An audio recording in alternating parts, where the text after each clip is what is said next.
Assalamualaikum, selamat pagi teman-teman. Selamat datang di podcast perdana Suara Santri, Baca, Bicara, Berkarya.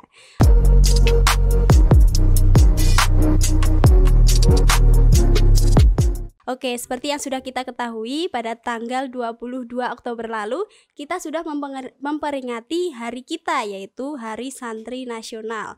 Nah, di Salatiga ini khususnya oleh PCNU Kota Salatiga, mereka itu mengadakan ajang lomba untuk memperingati atau memperiahkan Hari Santri ini. Dan seperti yang sudah kita ketahui pula, PPTI Al-Falah Salatiga tentunya mengirimkan banyak delegasi untuk mengikuti ajang lomba tersebut. Dan sekarang saya sudah bersama salah satu peserta pemenang juara lomba yang diadakan oleh PCNU Kota Salatiga tersebut. Langsung saja kita sapa. Selamat pagi Mbak Nafisa. Pagi Mbak. Apa kabar nih Mbak Nafis? Alhamdulillah baik. Baik ya. Lagi sibuk apa akhir-akhir ini? Mungkin kalau akhir ini lagi sibuk UTS ya Mbak. UTS? Iya. Semester berapa sih Mbak Nafis? Aku semester 3. Itu prodinya? Prodi Manajemen Dakwah. Manajemen Dakwah. Masih ugal-ugalan atau masih biasa aja ini semester 3-nya? Pertengahan. Iya. OTW nanti ya, stresnya nanti dulu. Oke Mbak Nafis. Kemarin kan sudah mengikuti lomba yang diadakan oleh PCNU Kota Salatiga itu ya. Mbak Nafis boleh diceritakan lomba apa saja dan jumlahnya peserta berapa di sana itu Mbak Nafis? Oke. Kalau misalnya buat macam-macam lombanya itu setahu saya, sepaham saya tuh ada yang offline ada yang online. Kalau yang online itu ada lomba video kreatif dengan tema Hari Santri, Jihad Santri itu. Terus sama lomba lalaran. Jadi kita bikin grup terus kita membacakan syair Akhidatul Awam gitu loh Mbak. Nah itu dengar juga Al-Falah juga dapat kan itu ya. Juara itu. Ya, juara. Saya juga tahu ya. Terus kalau misalnya yang offline juga itu lomba MIK doang sih kalau setahu saya, tapi kurang paham juga. Itu kita ada 3 marhalah. Yang pertama ada marhalah ula, terus ada marhalah wuswa sama ulia. Okay. Terus kalau misalnya buat peserta-pesertanya, kalau misalnya dari ula itu ada setiap lomba itu setiap marhalah itu 3 cewek 3 cowok, wusto juga 3 cewek 3 cowok, sama kalau ulia 2 cowok sama 3 cewek. 3 cewek 3 cowok juga sama. Oke. Jadi Mbak Nafis itu kemarin ikut lomba yang apa ini, kategori apa? Kalau aku ikut lomba marhalah wusto kategori kitab fikih Fathul Qorib Mbak. Juara berapa kalau boleh tahu? Alhamdulillah juara 1. Juara 1 teman-teman. Keren banget. Oh, pas lomba itu yang diujikan apa aja Mbak Nafis? Ketika di ruangan itu loh. Oh, ketika pengujian ya? Iya, ketika pengujian. Kalau pas kita lombanya itu biasa pertama kita disuruh baca kitab. Terus buat metodenya juga kita ngambil undian. Ya, ngambil undian. Ntar kita kebagian bab berapanya tergantung undian tersebut gitu loh Mbak. Terus kalau buat pertanyaannya sekitar pertanyaan tentang seputar nahu, terus nahu sorof dan qaidul i'rabnya juga ada. Tapi sebelumnya itu udah ada kisi-kisi atau belum? Kalau buat kisi-kisi udah dikasih kisi-kisi. Oh, udah dikasih kisi-kisi. Dari mulai kitab Tohara sampai kitab kitab Siam. Jadi kita mempelajari sekitar 4 kitab, ada kitab Tohara, terus kitab sholat, kitab zakat sama kitab Siam. Oh, tapi mau nggak mau kita harus belajar semua nggak sih kalau kayak gitu? Kan kocokan ya tadi ya, kocokan. Terus dapatnya bab apa? Kalau aku alhamdulillah dapatnya masih bab awal Mbak. Alhamdulillah itu artinya terus ya alhamdulillah gitu ya, bab awal rezekinya. Yang dinilai kriterianya apa saja? Kalau penilaian itu diambil dari adab, terus adab membawa kitab, adab membaca kitab, sama pertanyaannya, menjawab pertanyaan. Itu aja sih.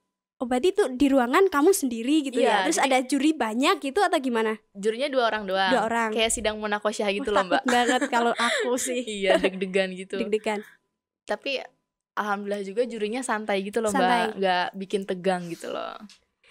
Oke Mbak Nafis, kalau pemaknaan kitab, kemarin kan lomba MIK, berarti kan pemaknaan kitab tentunya menggunakan bahasa Jawa ya. Sedangkan kalau yang saya tahu itu Mbak Nafis tuh dulu domisilinya dari Sunda, yang pasti itu sangat bukan bertolak belakang, beda gitu kan ya Mbak Nafis. Itu gimana ceritanya itu? Kalau misalnya buat kendala bahasa mungkin di sini masuknya kendala bahasa. Aku itu kan emang sebelumnya juga pernah mondok di Pondok Pesantren Sunda yang tadi itu.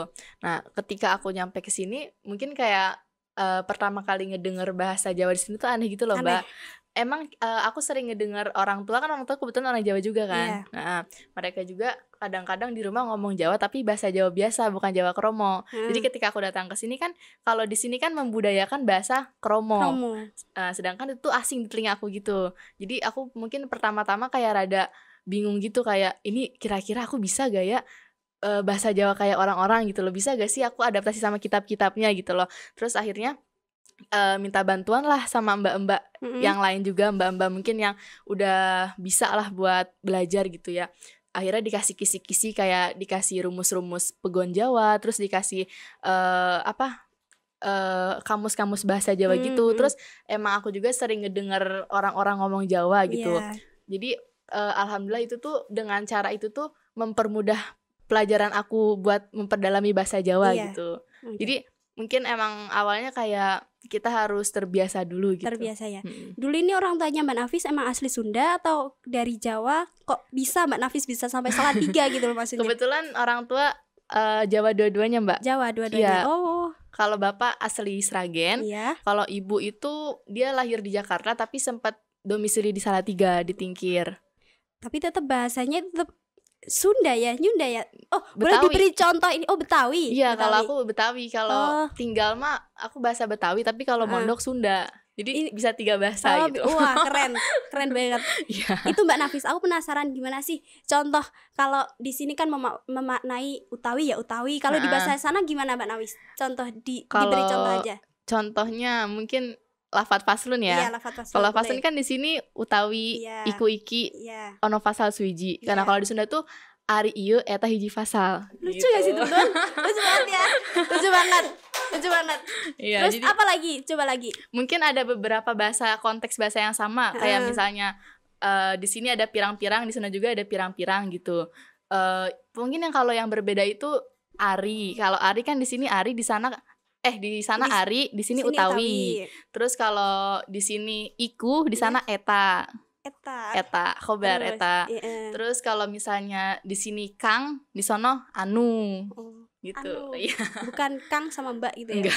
Enggak, beda konteks. Beda konteks lagi. Oh ya, itu persiapan ketika kan Mbak Nafis kan didelegasikan untuk mengikuti lomba gitu kan ya. Persiapan awalnya dari sini gimana?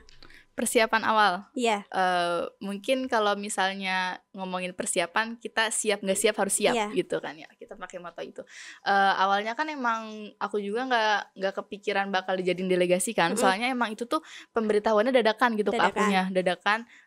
Emang masalah umur juga kan, jadi kalau misalnya lomba kemarin kitab itu, kenapa kebanyakan anak sekolah mahasiswanya dikit, emang konteks umurnya itu pada ke anak sekolah semua gitu loh Mbak. Jadi anak mahasiswa itu dikit peluang buat masuk ke konteks usianya gitu. Jadi lombanya itu menyertakan kriteria umur gitu. Gitu. Emang umurnya itu kalau boleh tahu berapa kriterianya? Setahu aku kalau misalnya tingkat aku Wusto itu maksimal 19 tahun. Dan kebetulan aku tuh umur 20 tahun itu ketika tanggal 23-nya. Jadi kan kemarin lombanya tanggal 15. Ini harus banget gak sih? Beberapa hari kemudian gitu ya. Tapi tetap masih boleh. Masih bisa ikut. Akhirnya masuklah aku, lolos delegasi.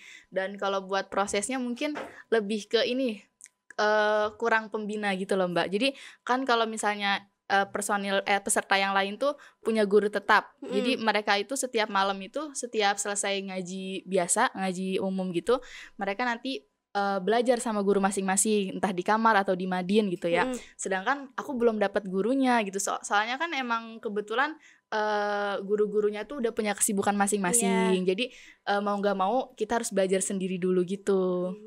Mungkin kendalanya lebih ke kita harus bisa ngendaliin diri kita sendiri gitu loh. Pinter loh Mbak Nafis ini. Belajarnya otodidak, mandiri, juara 1. Keren banget.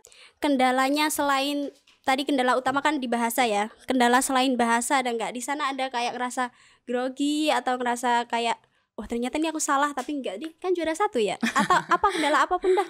Mungkin kalau kendala selain bahasa kayak awalnya kayak kurang percaya diri gitu loh Mbak. Kurang percaya diri. Ini kira-kira aku bisa gak ya? Soalnya kan emang ngedenger, aku tuh emang kendala besar itu di bahasa. Soalnya pas kemarin aku tanya-tanya sama peserta tahun lalu tuh, katanya bahasa itu ngaruh nilai. Nah aku tuh kayak mikir, waduh ini gimana nih kalau misalnya nggak bisa bahasa Jawa gitu loh, kayak udah pasrah gitu. Terus itu kan dengan adanya kendala bahasa, otomatis aku tuh jadi ada kendala dalam kepercayaan dirian aku nih. Ini misalnya pas maju jadi kayak kurang percaya diri gitu, kayak bisa gak ya, ini bisa gak ya gitu. Tapi kayak dijalanin aja dulu gitu. Emang yang ditanyain di sana itu apa aja? Nahwu, sorof, terus apa lagi? Kayak seputar fikihnya. Itu ngejelasinnya pakai bahasa Jawa atau tetap bahasa Indonesia? Kebetulan kalau ketika aku maju, aku nggak disuruh murad, Mbak. Nggak disuruh. Iya. Jadi cuma ditanya. Untung banget ya. Itu untung banget. Tapi ditanya alatnya sampai dalam-dalam gitu loh. Makanya kayak alhamdulillah kalau misalnya nggak memperdalam materi nahunya, soalnya kan aku juga emang belum paham banget nahu kan. Tapi takutnya kan kalau misalnya ketika kita ngejelasin kita harus memakai bahasa Jawa gitu. Aku takutnya itu doang. Iya. Tapi akhirnya nggak disuruh murad kan. Jadi cuma ditanya seputar kayak qawaidul i'rabnya, terus faidah-faidah wazannya gitu doang. Keren ya, keren. Aku aja yang asli Jawa aja kalau memaknai sekarang tuh masih bingung Mbak Nafis. Sumpah kayak masih apa sih, kayak kalau disuruh maknai gitu ya masih bingung. Malah kalah sama Mbak Nafis ini. Mungkin kita kayak lebih harus memperdalam bahasa Arab. Iya, memperdalam bahasa Arabnya. Nah, itu gimana cara Mbak Nafis menyelesaikan masalah yang dihadapi ketika mengikuti lomba itu, sedangkan kan kita harus menyelesaikan lomba gitu ya dengan keadaan yang waktunya kita terbatas dan kita harus menyelesaikan. Oh iya, aku harus begini gitu loh. Mungkin kalau dengan cara menyelesaikannya jangan dibawa pusing. Jadi pusing. Dibawa santai aja gitu loh. Kayak kita jangan panik duluan gitu. Jalanin dulu aja gitu. Kalau misalnya kan katanya ada kata-kata hasil kan gak ngehianatin proses kan. Nah, kita berproses dengan benar dulu aja gitu. Iya. Kalau gimana hasilnya gimana entar gitu. Itu aja sih.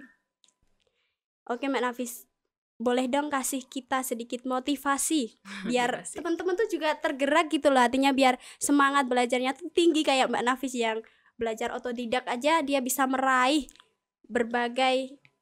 juara gitulah. Bang pastinya dulu juga pernah ada penghargaan lain selain ini gitu kan. Coba motivasinya Mbak Nafis dikasih. Mungkin kalau dari aku motivasinya tuh kita kayak harus lebih meluruskan niat gitu loh Mbak. Jadi kita tuh harus ngerasa butuh sama perkara ini gitu. Ketika kita udah ngerasa butuh, ya kita mau gak mau harus ngelakuin. Dan ketika kita udah ngelakuin, kita ngerasa terbiasa dan akhirnya kita mampu buat ngelakuinnya gitu. Oke, emang biasanya kalau santri-santri bukan di Al-Falah sih. Emang biasanya kalau santri-santri gitu ya, kalau udah males terus apalagi ada kegiatan di luar kayak kegiatan organisasi, kegiatan di kampus, kegiatan sekolah, jadi tuh ngaruh di ngajinya, jadi males gitu Mbak Nafis biasanya. Emang itu cara mengatasinya tuh gimana ya biar kita tuh memanage waktunya, bisa membagi-bagi antara kita sekolah, kita ngaji, kita harus jamaah dan lain-lain. Itu ala Mbak Nafisnya gimana? Kalau aku kebetulan juga kan jadi pengurus kampus juga kan Mbak. Pengurus kampus. Kalau misalnya buat aku cara ngebagi waktunya itu kita harus bisa nempatin tempatnya gitu. Misalnya hari ini kita ada fokus ini, hari ini kita ada kegiatan ini, berarti kita harus fokus ke sini dulu. Kalau misalnya nanti ada kegiatan lain, kita harus fokus kegiatan tersebut gitu loh. Jadi nggak semuanya sehari itu kegiatan tuh diselesain semuanya gitu. Jadi ada kayak apa sih namanya? Apa ya? Iya, kita kayak lebih bisa nge-manage lah. Lebih bisa nge-manage waktu kita kayak gimana gitu kan. Soalnya yang paham sama diri kita sendiri kan kita sendiri kan. Kayak misalnya kalau misalnya kita ngelakuin ini kita bakal ngerasa capek, berarti jangan terlalu ngelakuin gitu. Kita selain kita harus memenuhi tanggung jawab kita juga harus bisa ngejaga kesehatan diri kita sendiri gitu. Jadi harus lebih bisa memanage diri kita sendiri gitu. Karena yang lebih paham sama kita sendiri itu ya diri kita gitu. Oke, itu jadi teman-teman kesimpulannya tuh tadi banyak kegiatan maupun di kampus, di sekolah atau dimanapun, terus kita juga sama mondok itu gak menjadi halangan buat kita terus berkarya, terus belajar dan bisa kompeten di bidangnya kita masing-masing, dan tidak menutup kemungkinan untuk kita itu mendapatkan suatu penghargaan di suatu kompetisi gitu loh. Contohnya Mbak Nafis ini sudah sibuk di organisasi kampus, mondok, lomba pun tetap masih bisa balance gitu loh hasilnya. Jangan lupa itu teman-teman, ini bisa dijadikan motivasi yang mendalam bagi teman-teman semua. Jangan lupa tetap semangat, pintar-pintar memanage waktu kalian. Terus apa lagi ya? Jaga kesehatan tadi jangan lupa. Yang tidak terlalu penting tidak usah dilakukan. Yang kita tuh utamakan yang apa yang akan kita lakukan dulu gitu nggak sih Mbak Nafis, yang sekiranya beruntung buat kita, sekiranya itu berpengaruh buat kita lakuin dulu seperti itu. Oke, terima kasih bincang-bincang pada kali ini. Kita berterima kasih dulu pada Mbak Nafis sudah berkenan hadir di sini. Kapan-kapan kita jumpa lagi insya Allah kalau ada waktu.